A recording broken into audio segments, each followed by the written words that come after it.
Sejam bem-vindos, então, à nossa apresentação das perícopes hoje, para o Domingo de Ramos, ou então também chamado Domingo da Paixão de Cristo.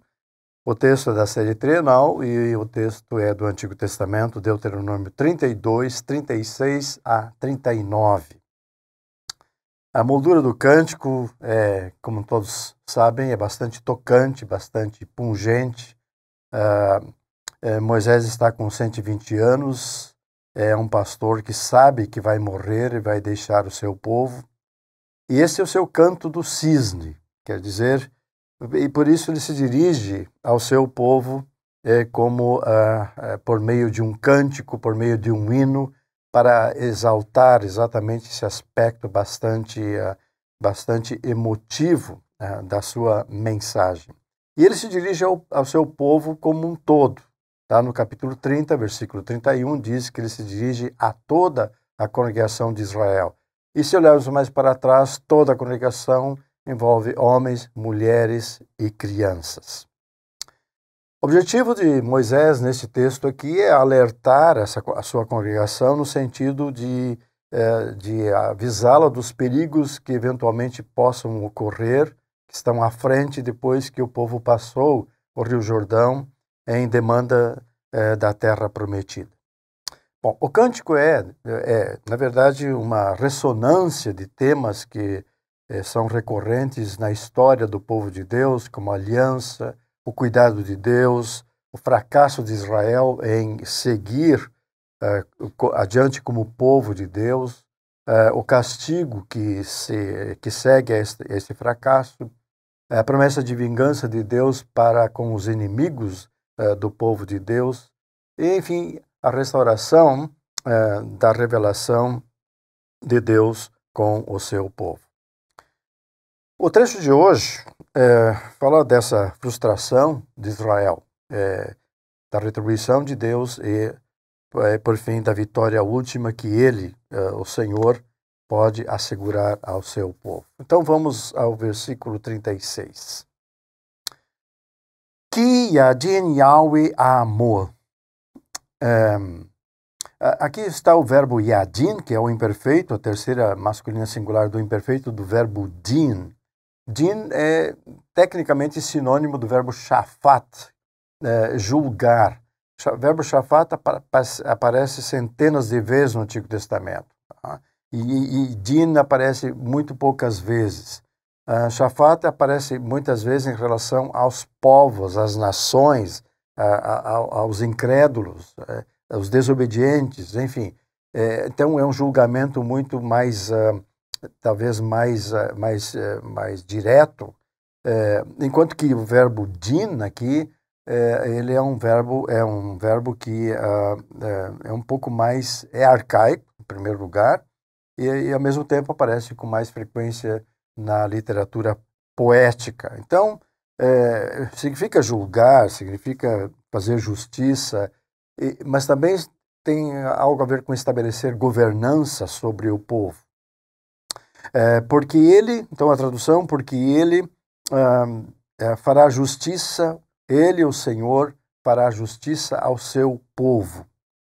Amor, amo com o sufixo da terceira pessoa, e aqui é importante porque o sufixo está mostrando que esse povo não é qualquer povo, é o povo da aliança de Deus. Tá? Então tem um aspecto do evangelho aqui sendo apresentado. Tá? Claro, haverá castigo porque o povo foi desobediente, mas Deus vai tratar com esse povo do jeito de Deus, um Deus amável como é o pai para o seu filho. Na sequência, Ve'al avdal yitnecham, e sobre, ou então e para os seus servos, demonstrará compaixão. Aqui a forma do hitpael, nacham, do verbo nacham, ter compaixão. Ter compaixão não afasta esse caráter de castigo, né? Mas está aí sendo ressaltado o aspecto da benignidade de Deus para o seu povo. O sufixo está no plural porque refere-se a povo no sentido coletivo aqui. Ki ir'e ki azelat yad ve'efes asur ve'azuf. Ki ir'e, o que aqui é quando, uma cláusula temporal, quando ir'e é a terceira masculina singular do imperfeito do verbo ra'á, é quando ele ver, quer dizer, isso mostra que Deus está atento ao que está acontecendo. Quando ele ver que, o segundo que é simplesmente um que. Né? Azelat yad. O verbo azal significa em si desaparecer, significa terminar. E a forma termina com um tal, aqui devia ser kames re, mas você tem um tal aqui que, de novo, é uma forma rara, não é? O que mostra que o cântico de Moisés é um cântico arcaico e, portanto, pode tranquilamente remontar a períodos bem antigos, período mosaico. Tá? E aqui está, então, ligado com yad, tecnicamente literalmente que desapareceu a mão. Mão aqui não é no sentido não no sentido literal, mas no sentido metafórico, significa poder, força, tá? Que desapareceu a mão. Talvez dentro do contexto pudesse dizer que cansou a mão ou afrouxou-se a mão, de tanto o povo de Israel trabalhar a sua mão no sentido de confeccionar deuses cada vez maiores, cada vez mais sofisticados, para virem em atenção a ele nas suas dificuldades. Ve'efetz asur ve'azuf. Efetz é uma palavra que aparece muito frequente ligado a Eretz, no hebraico, confins da terra, essa é a palavra que aparece lá. Então, confins significa abrangência, plenitude, a totalidade. E aqui, a totalidade e aí assur é um particípio passivo do verbo assar, e assar significa prender, significa amarrar, e aqui, sendo um particípio passivo, ele está indicando aqui o que está preso, né? Que já não tem força nenhuma por estar preso, por estar amarrado. E a última, ve'azuf, também é um particípio passivo do verbo azaf, que aqui significa libertar, então os que estão libertos. Então a ideia é assim, a abrangência dos que estão presos e dos que estão libertos. Abrangendo presos e libertos. Essa é a ideia por detrás. E a frase, então, é uma frase considerada assim proverbial, que vai demonstrar a totalidade, englobando todos os seres humanos em todas as suas circunstâncias. Ou seja, as forças do povo estão exaurindo, porque essas forças para mais nada servem com relação à sua situação espiritual. E essa exaustão, claro, vem da autoconfiança do povo, de que ele tem potencialidades para se elevar, sair da sua situação. E os versículos 37 e 38, na sequência, mostram que há outras fontes de ajuda que também são buscadas nessas circunstâncias que se demonstram inúteis. Então, versículo 37. Ve'amar ei Eloheimo. Ve'amar. E então ele dirá. Ele quem? Não está explícito, mas ele é Yahweh, o Senhor. Então, ele, o Senhor, dirá, é o imperfeito do verbo amar. Ei Eloheimo, onde está os seus deuses? Ou literalmente, os deuses dele. dele aqui é do povo. É, de novo, mais uma formulação arcaica, né? Porque tecnicamente Elohau, porque Elohim está no plural, mas usa-se Eloheimo, referindo-se ao povo. Onde estão os deuses dele, ou seja, do povo? Sur Hassar Yubo, rocha, e o verbo hassá significa buscar refúgio, está na terceira pessoa do plural, né? Rocha na qual buscaram refúgio. Essa é a tradução do versículo 37. Então, aqui apenas comentando que quando Israel se der conta que essas rochas não são rochas, mas são areias movediças em quem ele pode buscar ajuda, é que Israel vai reconhecer que o Senhor é a verdadeira, é a firme, segura rocha que está identificada lá atrás, no início do cântico, no versículo 4. Né? Mas aqui você tem um pouco de lei que Deus está colocando, está implícito na pergunta: onde estão os seus deuses? Essa é uma pergunta retórica. A descrição da incapacidade dos deuses continua no versículo 38, e diz assim: Asher Helev Zevaheimu Yokelu, os quais, isso refere aos deuses, né?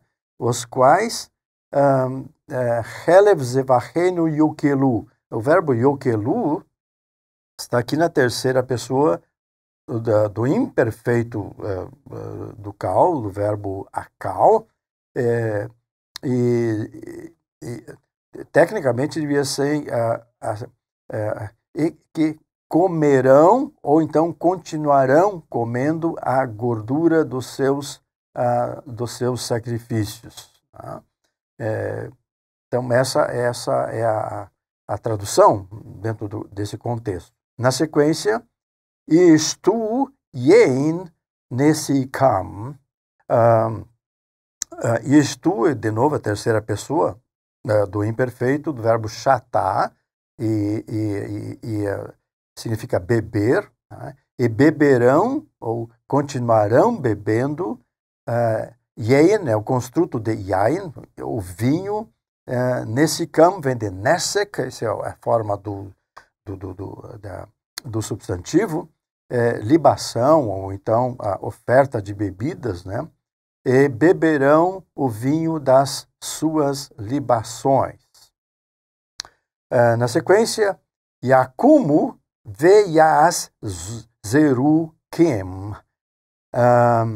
Yakumu é que Deus está, de certa forma, falando a respeito, dando uma espécie de ordem para os deuses, né? E a forma aqui é do jussivo, ou seja, é jussivo, terceiro masculino plural do verbo cum, levantem-se. Né?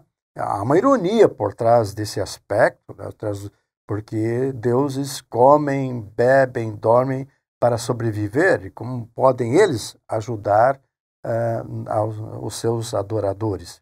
E a outra palavra, veyazerukem, o verbo é azar, e também continua sendo um jussivo aqui do verbo azar. Então, levantem-se e vos ajudem. Tá? Este é o sentido.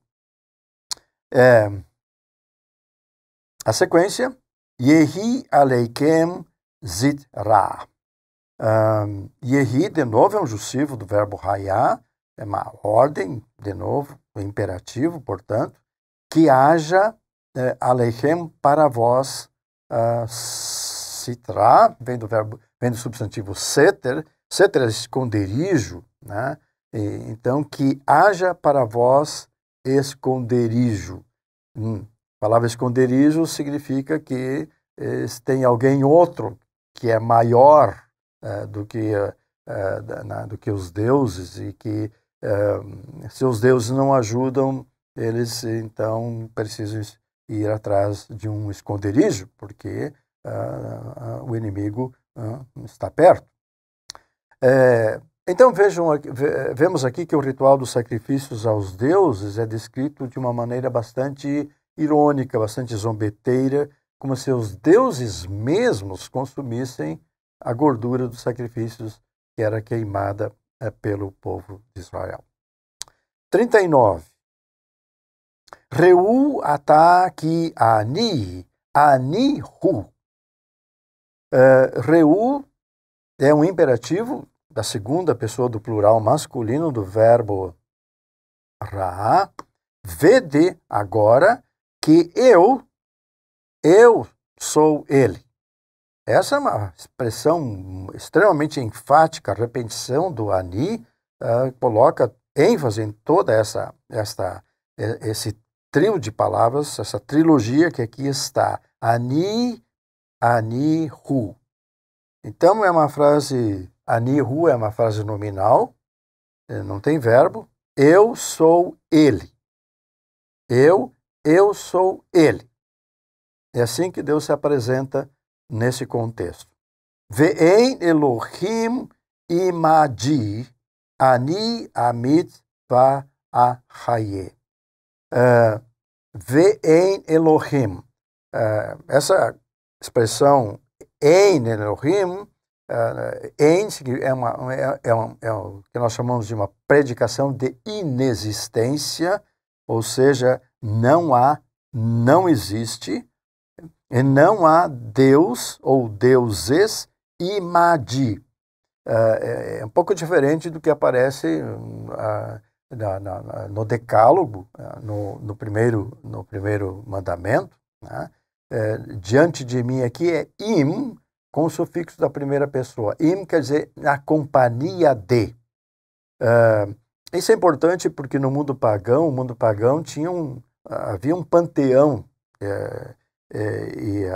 um panteão que era uma assembleia dos deuses, e havia um rodízio no comando dos deuses que então fazia com que esse Deus escolhido reinasse. Então ele tinha esposa, podia ter outras esposas, tá? Mas aqui no contexto pode ver que o Senhor não tem ninguém ao lado dele.